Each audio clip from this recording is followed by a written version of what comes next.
Since 1996, the Pokémon franchise has grown into a merchandising giant, and Pikachu sits at the very center of its global identity.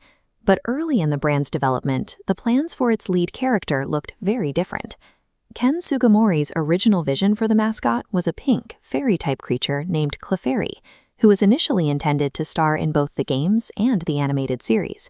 Producers at the animation studio eventually suggested Pikachu instead, believing its design would appeal to a broader demographic, without favoring one specific starter over others.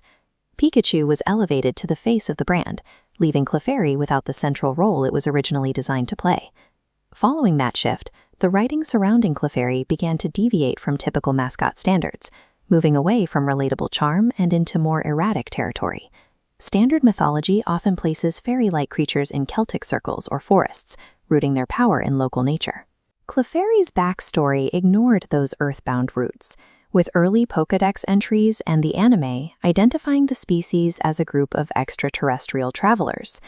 The animated series depicts Clefairy gathering human mechanical parts to build lunar spacecraft, with the goal of returning to what they describe as their home on the moon. This behavior matches the data in the games, where wild sightings of the species consistently peak during meteor showers. If one specific species is confirmed to be an alien, it suggests the possibility that the entire Pokémon world has an off-world origin. By moving away from the requirements of a safe, commercial mascot, Clefairy became a vehicle for the franchise's more experimental science fiction elements.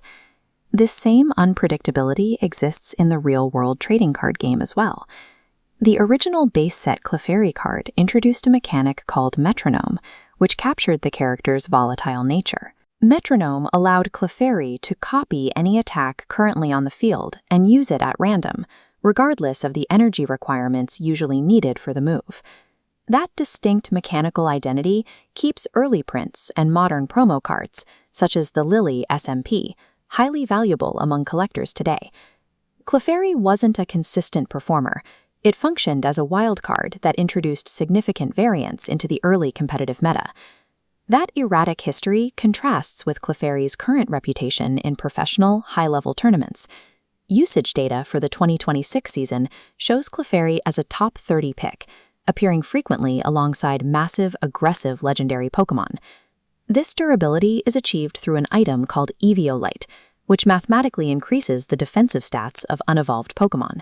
By combining its natural Friend Guard ability with the move Follow Me, Clefairy can redirect and absorb incoming attacks that were originally aimed at its teammates.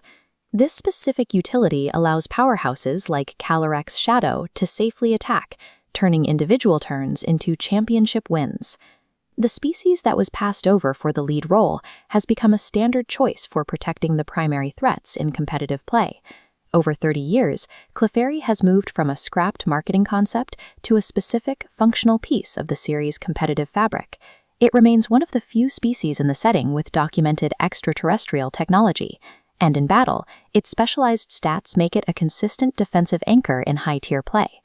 Pikachu's status as a corporate symbol keeps its identity relatively static, while Clefairy's lore has expanded in unusual, specialized directions. By leaning into its moon-based origins and specialized utility, Clefairy built a distinct identity that continues to influence the franchise's lore and tournaments today.